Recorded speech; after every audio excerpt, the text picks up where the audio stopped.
Mummy ఎందుకు ఎడుతున్నావే? ఏడుస్తలేదు నాన్న, ఉల్లిగడ్డలు కోస్తున్నా. ఉల్లిగడ్డలు కొత్తున్నావా? ఉల్లిగడ్డలు ఎందుకు కొత్తున్నావు? నువ్వు వచ్చినావు కదా, బాయిల్డ్ ఎగ్ చేద్దామని. బాయిల్డ్ ఎగ్గా? సరే, నువ్వైతే నాకు బాయిల్డ్ ఎగ్ ఎత్తున్నావు. కొందరు ఆడపిల్లని డిస్క్రిమినేట్ చేస్తారు. అంటే ఎట్లా అంటే ఇప్పుడు బాయ్స్కి ఎట్లా ఉండాలి, గర్ల్స్కి ఎట్లా ఉండదు, అట్లా ఎందుకు మమ్మీ?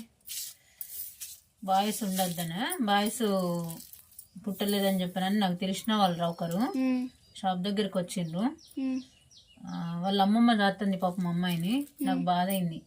అయితే ఎట్లా అని అంటే వాళ్ళ మమ్మీకి వాళ్ళ డాడీ ఆడపిల్ల పుట్టిండని చెప్పానని వదిలేసిపోయిండంట. వాళ్ళ అమ్మకి వాళ్ళ డాడీ వెళ్ళిపోయిండని చెప్పి వాళ్ళ అమ్మకి పిచ్చిలేసింది. ఆమె ఎటు పోయిందో తెలియదు. ఆడపిల్ల ఒక్కటి, ఇద్దరు ముసలోళ్ళు, వాళ్ళిద్దరు ఏం కావాలి? ఆడపిల్లలు పుట్టిరని చెప్పనని ఒకవేళ ముసలిళ్ళకి ఏదైనా హెల్త్ ఇష్యూ వస్తే ఆమెకి ఎట్లా? ఇక భగవంతుడు ఉంటాడు. కాకపోతే మాత్రం అట్లాంటి వాళ్ళను ఫస్ట్ అనుకోవాలి. ఆడపిల్లలైనా మగపిల్లలైనా చదువుకుందాము అని అనేటట్టు అయితేనే కనాలి, లేకపోతే కనద్దు. ఆడపిల్లలు అంటే ఆడపిల్లలు అంత చులకననా? ఆడపిల్లలు అంటే ఏదైనా చేయగలుగుతారు. అర్థమవుతుందా?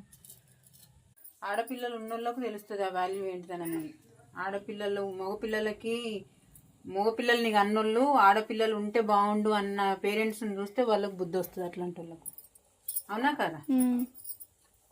మగపిల్లల కంటే ఆడపిల్లల దేంట్లో కూడా తీసిపోము అనే కాన్సెప్ట్తో పెరగాలి ఆడపిల్లలు. అర్థమవుతుందా?